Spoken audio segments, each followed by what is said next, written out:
Alam mo kung ano yung maganda kapag nasa probinsya ka? Yung parang sobrang layo mo sa problema.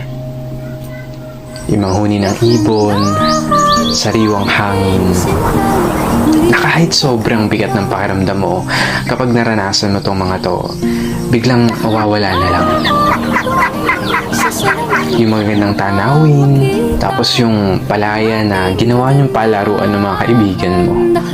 Sarap talagang bumuhay sa probinsya, no? Yung para talagang napakalayo mo sa problema.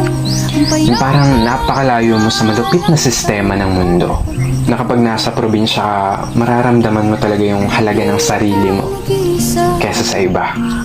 At mapapasabi ka na lang na there's no place like home or like probinsya.